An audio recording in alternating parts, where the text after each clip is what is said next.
Good morning. This is Dr. Pranita, prosthodontist, implantologist, Managing Director, Bopana Dental Care, Miapur, Hyderabad.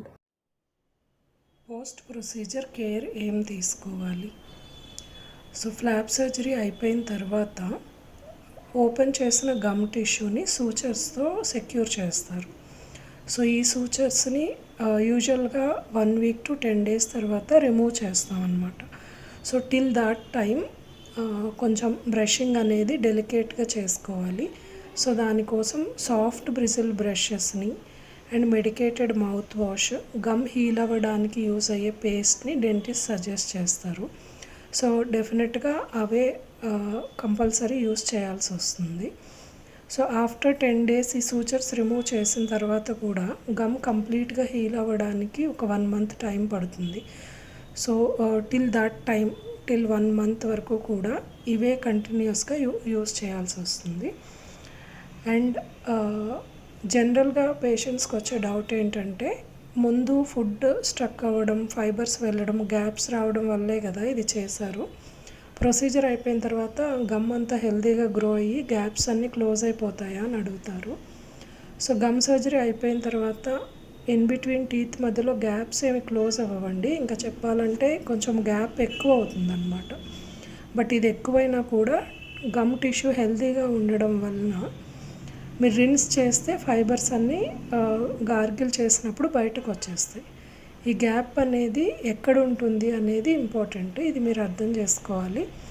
Gap is in between teeth ఉంటుందన్నమాట. But ఇంతకు ముందు gum surgery చేయడానికి ముందు gap ఎక్కడుంది, చిగురుకి బోన్కి మధ్యలో ఉంటుంది. అంటే టీత్ పక్కన ఉన్న చిగురులోకి ఫుడ్ వెళ్తుందన్నమాట. ఇప్పుడు అట్లా ఉండదు. చిగురుని సెట్ బ్యాక్ చేస్తాం, అంటే towards the bone, towards the route వైపుకి చిగురుని కిందకి పెట్టి సూచర్ చేస్తాం. కాబట్టి ఫుడ్ అనేది బోన్ లోపలికి వెళ్ళకుండా ఆగిపోతుంది. సో ఇట్లా ఉండడం వల్ల మీరు కంటిన్యూగా టూత్ పిక్ పెట్టి రిమూవ్ చేసుకోవాల్సిన నెసెసిటీ ఉండదు. సో గార్గిల్ చేస్తే సరిపోతుంది.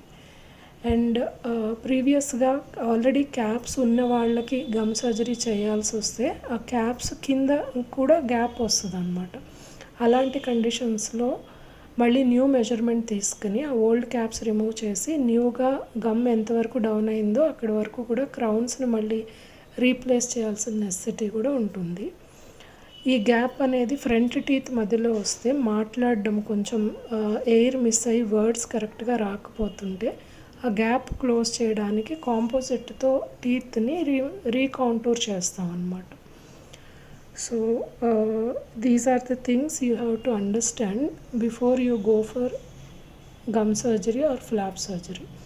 సో పోస్ట్ కేర్ కింద ఇచ్చిన medicated mouth wash, soft bristle brushes వాడాలి. ఇంకా రెగ్యులర్గా యాన్యువల్ మెయింటెనెన్స్ లాగా మీరు వచ్చి జనరలైజ్డ్ స్కేలింగ్ చేయించుకుంటే సరిపోతుంది.